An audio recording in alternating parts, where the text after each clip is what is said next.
स्थानीय rice mill association hall में केंद्र की मोदी सरकार की 12 वर्ष में किए गए कार्यों की विकास कार्यों की उपलब्धि जिले में पहुंचने के लिए प्रेस वार्ता थी। इसमें पूर्व पालक मंत्री परिणय फुके ने योजना बाबत इस अवसर पर विधायक विनोद अग्रवाल, जिला अध्यक्ष पूर्व विधायक केशव मानकर, विधायक रंग डाले जी, पूर्व जिला परिषद अध्यक्ष खोमेश रहागडाले, विधायक रंग डाले आदि प्रमुखता से उपस्थित। सतीश पारधी की रिपोर्ट।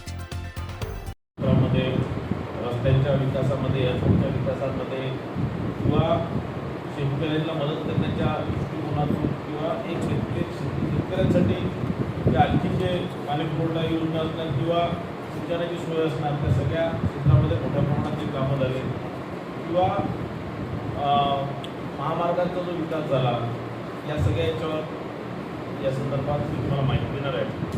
आता त्या महाराष्ट्रामध्ये म्हणजे आपल्या गोंदिया जिल्ह्यासाठी मुंबई नागपूर जो समृद्धी एक्सप्रेस हायवे आहे तो आता गोंदियापर्यंत येणार आहे। त्या महामार्ग असणार, मेट्रो प्रकल्प असणार, लॉजिस्टिक पार्क असणार, नवीन उद्योग जे मोठ्या प्रमाणात गडचिरोली जिल्ह्यामध्ये त्याने संपूर्ण महाराष्ट्रात येत आहे, ग्रामीण रस्त्याचा विकास असणार, अशा अनेक पक्षांच्या संदर्भात राज्यातील मोठ्या प्रमाणात रोजगाराच्या संधी रोजगार देण्याच्या संदर्भातल्या ज्या पावलं जे असतील त्या सगळ्या मोठ्या प्रमाणात उचलल्या गेलेल्या आहे। मेक इन इंडिया असणार, मेक इन महाराष्ट्र असणार आणि उद्योजकांच्या धोरणामुळे अनेक देशविदेशी कंपन्यांवर मोठ्या प्रमाणात महाराष्ट्रात गुंतवणूक आलेली आहे। स्टार्टअप इंडिया, स्किल इंडिया, मुद्रा योजना आणि डिजिटल योजनेच्या माध्यमातून युवकांसाठी रोजगाराच्या नव्या संधी या माध्यमातून खुल्या करण्यात आलेल्या आहे। गरीब महिला, युवक आणि सर्वसामान्य नागरिकांच्या विकासासाठी राज्य आणि केंद्र सरकारचे योजना प्रभावीपणे अंमलबजावणी ज्या प्रमाणात करण्यात आले तसंच एक विकसित भारत आणि विकसित महाराष्ट्राचे देवेंद्र फडणवीस साहेबांच्या माध्यमातून राबवण्यात आलेले आहे। मला असं वाटतं की सगळी तुम्हाला माहिती देतो, पण एक या 12 वर्षात ज्या प्रमाणात शेतकऱ्यांना मदत करण्याचं काम सरकारने केलं आतापर्यंत जितक्याही कर्जमाफी 2014च्या आधी करता आली त्याच्यापेक्षा कितीतरी मोठ्या प्रमाणात कर्जमाफी तर दिलीच आहे, पण अतिवृष्टी किंवा दुष्काळामध्ये ज्या शेतकऱ्याला मदत करण्याचं खुल्या हाताने मदत करण्याचं काम जे भारतीय जनता पार्टीच्या सरकारने केलं आहे, मोदी सरकारने केलं आहे, ते आतापर्यंत कुणीच केलेलं नाही आहे। मागच्या 70 वर्षात जे कामं झालेले आहेत 14च्या आधी ते याच्यापेक्षा कितीतरी पट जास्त कामं या 12 वर्षात करण्यात आलेलं आहे। आणि जलजीवन मिशन असणार, नदी जोड प्रकल्प असणार, हर घर नल अभियान असणार आणि विविध मोठ्या सिंचन परियोजनांच्या माध्यमातून ग्रामीण क्षेत्रात सिंचनाचं असणार, पाणी पुरवठ्याचं असणार, मोठ्या योजनांच्या माध्यमातून ग्रामीण क्षेत्रात तहान योजनाचं काम या माध्यमातून केलेलं आहे।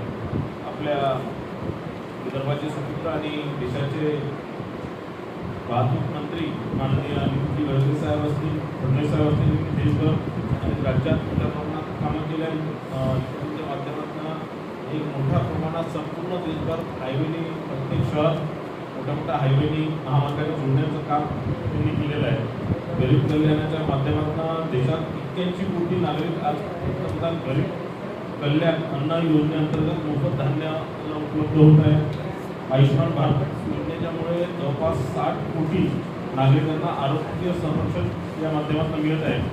त्यात गोंदिया जिल्ह्यात आयुष्यमान भारत योजनेच्या माध्यमातून 7,17,259 लाभार्थी आहेत।